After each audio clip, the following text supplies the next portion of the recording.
지금 어쨌든 이 같은 결과 때문에 많은 분들이 우려하는 것 중에 하나. 그리고 저도 굉장히 좀 안 좋은 징조로 보이는 것 중에 하나가 지금 리박스쿨이라는 단체 있잖아요. 네. 좀 우성향의 단체인데 네. 가 지금 수사를 받고 네.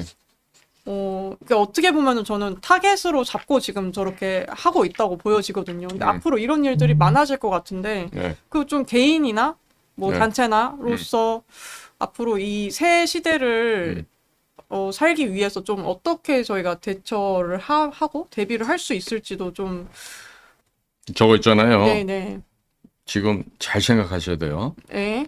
왜냐면 리박스쿨이라는 얘기는 네. 이승만과 박정희 그렇죠. 스쿨이에요. 네, 이승만 네? 박정희 스쿨. 저게 뭐냐면 바로 반미 저항 운동의 깊은 근원이라고 볼 거예요. 그래서 미국에서 이승만과 박정희가 그래도 우리하고 삐걱댄 점이 없지 않았지만은 그 사람들이 이 대한민국을 건국을 해서 네. 자유민주주의 체제로 확립을 했고 네. 우리나라처럼 대통령제 중심을 하는 민주공화정을 갖다 만들었는데 네. 이 사람들의 정신을 가리키는 건 결국 미국의 건국 이념인 기독교 정신과 대통령 중심이라고 하는 자유민주주의 시장 경제를 대한민국이 도입했단 말이죠. 네. 그거를 지금 전면적으로 부정하는 일이 되는 거예요, 저게.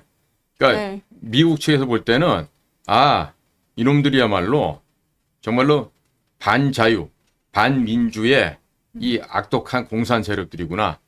이걸 이번에 아마 이미 알고 있어요. 근데 그 미국에서도 이제 이미 그걸 캐치한 것 같더라고요. 그러니까 지금 저런 식으로 까불면 안 돼. 응? 그리고 이박스쿨 거기가 큰 단체도 아니고 그렇죠. 자그마한 네. 곳에서 저도 그렇게 크지 않은 걸로 알고 있거든요. 몇십 명 모아놓고 가리켰던 건데 네. 저기에 나왔던 선생님들 전부 다 지금 해고 당했다 그래요. 네. 응? 이거 완전히 폭거지, 만행이지. 네, 네. 아니, 나라의 전통을 배우고 우리 국가의 중요한 기본 정신을 배우기 위해서 저 이박스쿨에 가서 공부했던 사람들을 교사에서 해지시킨다? 이게 있을 수 없는 얘기죠. 그러니까 저거는 결국 칼을 들어서 내 눈을 찌르는 격이라고 봐요. 결국 그렇게 해서 네. 지금 절대로 좋은 일이 없을 거예요. 네. 응? 저렇게 하는 측에서 저를 수사하고 그렇죠. 하는 것 자체가 예. 저 이박스쿨을 수사하고 나서 네네. 저 사람들의 말로가 어떻게 되는지 보죠. 지금 우리가 봐야 될 건 이런 거예요. 중국 보면요. 중국에서 가장 큰 행정기관이 어딘지 아십니까? 어딜까요? 공안부에. 음. 중국의 공안부는 네네. 대한민국의 경찰 조직과 유사한 조직인데요. 지금 대한민국 경찰이 중국 공안부가 하고 있는 똑같은 모델, 공안위원회, 네. 경찰위원회 이렇게 만들어서 소위 경찰력에 의존한 소위 무력과 그다음에 독재로 향해서 가는 거죠. 마치 나치당이 선거로 의해서 히틀러가 총통이 되고 네네. 그렇게 선거에 의해서 합법적인 정부를 가졌다 하면서 그다음부터 일사천리로 밀어붙여서 독일을 망하게 하죠. 전쟁을 거치면서. 마찬가지예요.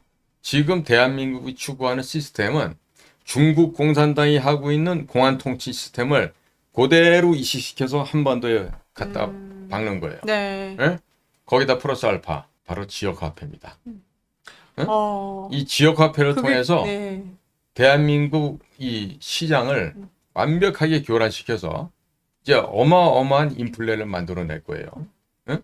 과거 독일에서 2차 대전 직전에 빵값이 얼마나 올랐는지 아마 들어보셔야 알 거예요. 이 리어카 손수레에다가 거의 다 들고 마르크화를 가야지. 싣고 가잖아. 예. 그러면 빵 하나 사. 예. 그러니까 그런 일이 대한민국에서도 벌어지고. 그러니까 대한민국 국민들은요. 여러분들이 행한 결과가 어떻게 나온지에 대해서 책임을 지셔야 돼. 그리고 자유우파도 마찬가지예요. 저런 쪽에다가 저게 맞다라고 생각하는. 그러니까 예를 들어서 지금 그 남미에 망하는 나라 베네수엘라. 네. 베네수엘라의 차베스가 저런 짓을 좀 더 심하게 했죠. 막 돈 풀어주고, 석유회사 국유화 해갖고 뭐 펑펑 쏟아지는 기름 갖고 돈을 막 썼단 말이죠. 네. 자, 그게 쓰고 났더니 나중에 남는 게 뭡니까? 부채만 남고 거지의 나라가 되고 베네수엘라의 젊은 여성들은 몸 팔아서 먹고 사는 그런 비참한 나라가 됐죠. 그러니까 대한민국 국민들도 마찬가지예요. 지금 조금 이제 뭐 세기 10위쯤 됐다 그러니까 사실 10이라 그래도 주변에 보면은 그늘진 구석이 어마어마하게 많습니다. 우리 사회가. 내부에서. 예? 그렇죠. 그런데 그런 거 깨닫지 못하고 뭐 성질 난 김에 뭐 서방질 한다고 이런 식으로 투표를 하고 또 눈 가리고 이렇게 국민을 속여도 거기에 대해서 저항할 줄 모르고 이런 사람들이 있다고. 야 윤석열 당신이 말이야 그 부정선거 알려주기 위해서 계엄했잖아. 그럼 당신이 나와서 말이야 대국민 성명 발표해서 6.3 선거가 잘못됐다라고 얘기해야지. 왜 가만히 있는 거야? 이렇게 윤통을 비판하는 사람들이 있다고. 네네. 근데 윤통은 생각 못하는 사람인가? 바본가? 뭐든지 일에는 때가 순서가 있어. 있고 때가 있죠. 순서가 있고. 네. 그러니까 당연히 윤석열 대통령 입장에서도 그 사람은 지금 자기가 과거 김영삼, 김대중 이런 놈들처럼 대통령이 되고자 싶어갖고 거짓말하고 나온 사람이 아니야. 검찰총장 하면서 그 수많은 탄압을 혼자서 막아내고 딴 놈들 다 비켜갈 때 혼자서 정면으로 지금 탱크가 자기를 가라 뭉개러 오는데 그 탱크에 혼자 저항했던 사람이라고. 네. 이게 윤석열이라고. 그랬기 때문에 그 문재인 정권을 쓰러뜨릴 수가 있었던 거예요. 혼자 나왔지만. 그런데 이런 사람을 이제 꼬다가 대통령이 되고 하니까 거기에 여당이 된 국민의힘 당애들이 또 미친 짓을 한 거지. 왜? 그 안에는 중국 스파이가 너무 많고 중국 돈 먹는 의원들이 너무 많고 네. 하다 보니까 한동훈이 같은 놈들도 있고 한동훈이는 중국 애들이 수십 년간 양성해온 트로이 목마라는 생각이 갖고 있어요, 나는. 그렇죠. 저도 어떤 좀 느낌이 있냐면 더불어민주당보다도 그런 돈이랑 이권으로 연결된 의원들은 국민의힘 쪽에 훨씬 많지 않나. 그러니까 예. 미투 사건이 나서 뭐 안희정이도 쫓겨나가고 네, 뭐 저 그랬었죠. 부산에 뭐 시장하던 놈 네, 누구야 네. 그거? 오씨. 네. 온가 뭐 네. 그 난쟁이 똥자루만한 거 네, 하나 있잖아. 그러니까 민주당 애들은 어디 가서 여자랑 놀아도 공짜로 해, 이 새끼들은. 그러니까 걸리는 거야. 근데 이제 국민의힘 쪽 애들은 돈이 좀 많을 테니까 어디 가서 꼭 놀아도 네. 돈은 주고 오니까 이제 미투 사건이 들 터지겠지. 상당히 지금 많은 분들이 네. 아까 이런 단체들 탄압하는 것부터 네. 뭐 개인 그리고 이제 그런 대미 정보 쪽 이렇게 그런 게 이제 끊기는 거 아니냐. 그리고 국정원도 거의 사실상 이제 유명무실하게 될 가능성도 또 높죠, 이번에 더. 예. 그런 시나리오에 대해서 우려를 하시는 분들 굉장히 많은 것 같아요. 근데 이제 예. 제가 이제 정보업무도 해봤고 예. 제가 그 이명박 때 네. 제가 CIA의 그 정보 협력 관계도 내가 복원을 시켰던 장본인인데 네. 응? 그때 내가 그 일을 할 때는 CIA가 완벽하게 우리하고 협조 사인을 보냈어요. 실질적인 사례를 내가 설명해 드릴게. 그게 2008년도인가 9년도인가 그런데 아마 식목일 전후로 해서 4월 초였던 것 같아.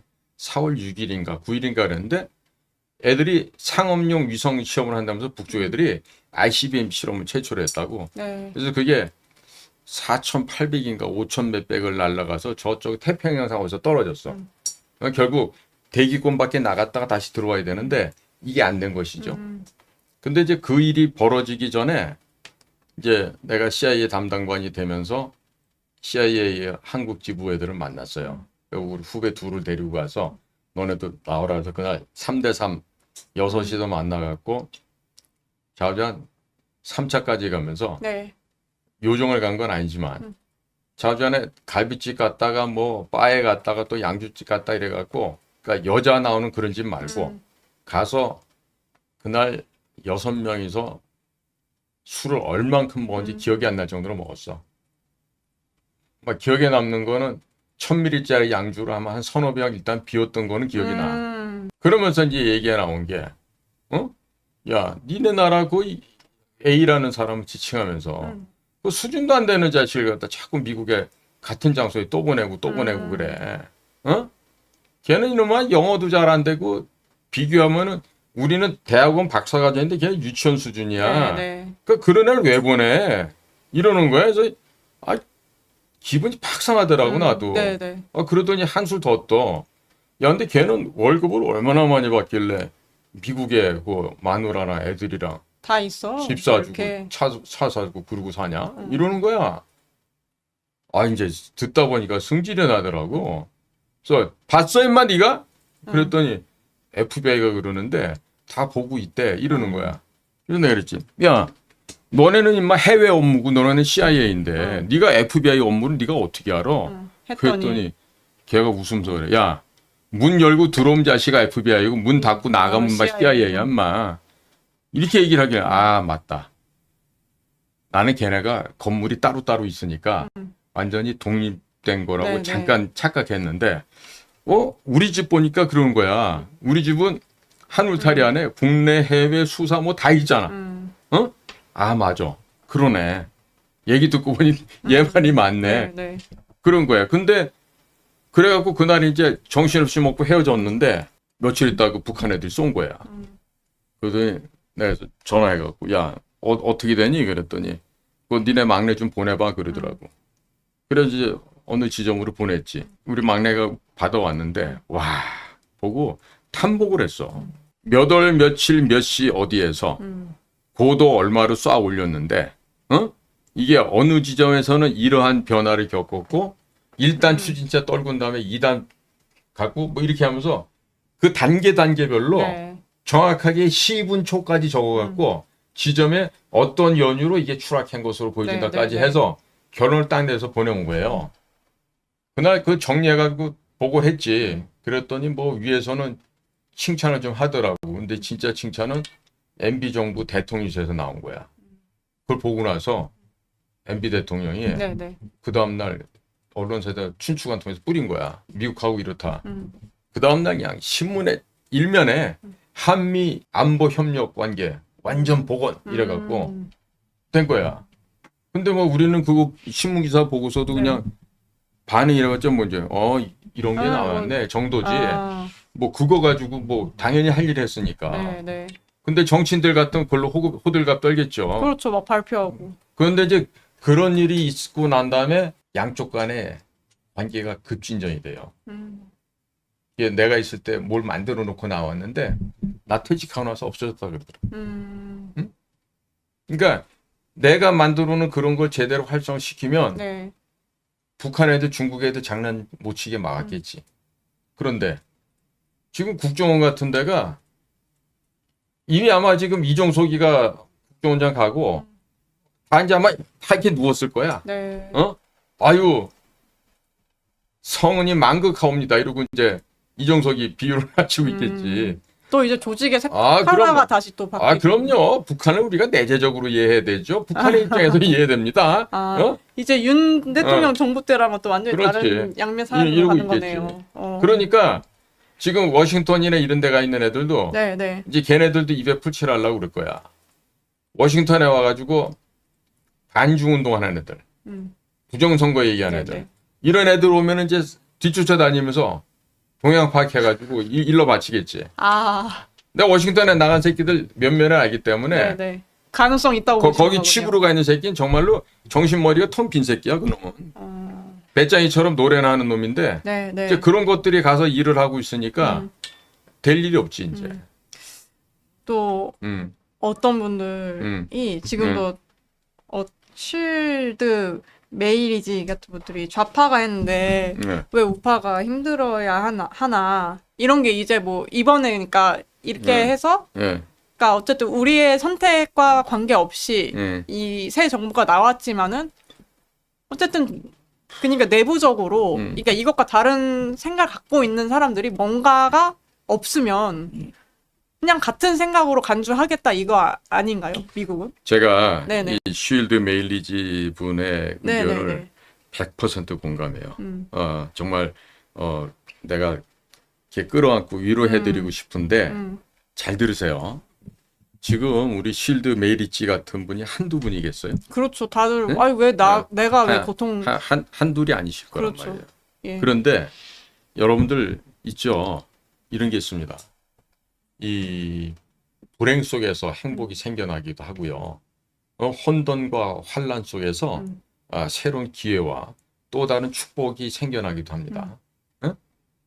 이번에 근데 특히 기억났던 게 그 이제 몰스탄 대사하고 가기 이틀 전에 또 만나서 이제 식사를 하게 됐는데 이 얘기 저 얘기를 하다 이제 이런 얘기를 하더라고. 케이오스, 이 혼란 속에서 정말 이 빅토리, 트라이엄프, 승리가 온다라는 얘기를 하더라고. 그래서 내가 맞다. 그 환란과 역경을 겪고 나면 네. 더 큰 성장도 하고 발전이 있지 않느냐. 근데 맞다. 응? 그러니까 그런 그 수사적인 표현, 그런 은유적인 표현을 내가 그 몰스탄 대사하고 얘기를 하면서 이 사람하고는 진짜 오래 갈 수 있는 친구가 될 수 있겠다. 이런 생각이 많이 들더라고요. 네. 전 그래서 분명히 여러분들 가운데 뭐 우리 주변에 뭐 이제 이민 가야 되겠다. 뭐 텔레비전 화면만 보면 토가 나온다. 뭐 이런 분들이 한둘이 아니에요. 네, 네. 어? 화병 날 것 같다. 글쎄요, 너무 무섭다. 이미 화병 났죠. 네. 카톡 다 검열 당할 것 같다. 뭐 이런 뭐 카톡 검열하고 있다잖아요, 그쵸. 지금. 지금도 이미 그러고 그런데 한다고 하고. 만약에 여러분들이 그렇게 나약해지기 시작하면요, 이게 지금 한두 끝도 없어요.